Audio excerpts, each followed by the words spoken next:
એવું કહેવાય છે કે ભગવાન શ્રીરામ પોતાના પિતા રાજા દશરથના શ્રાદ્ધ કરવા માટે ગયા પધાર્યા હતા.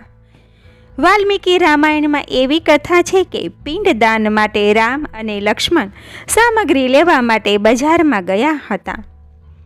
તેમને પાછા વળતા બહુ જ વાર થઈ.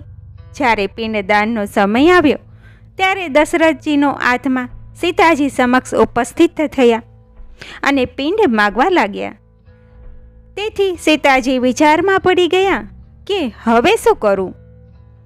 થોડી ક્ષણ વિચાર કરીને સીતાજીએ રેતીનો પિંડ બનાવીને ગાય, ફાલ્ગુન નદી, કેતકીના ફૂલ, વડનું વૃક્ષ અને કાગડાની સાથે દશરથજીને રેતીનું પિંડનું દાન કર્યું.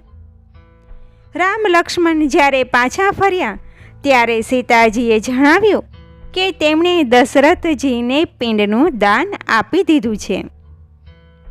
ત્યારે શ્રી રામે સીતાજીને પૂછ્યું કે કોઈ પણ પ્રકારની સામગ્રી વગર પિંડદાન કેવી રીતે કર્યું, તેના કોઈ સાક્ષી તો જણાવો.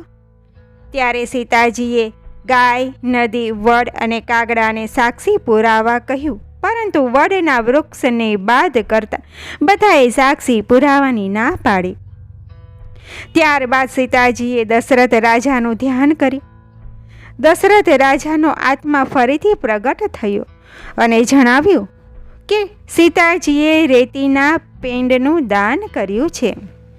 આ રીતે દશરથ રાજાને સીતાજી દ્વારા પિંડ દાન કરવાથી મુક્તિ મળી ગઈ.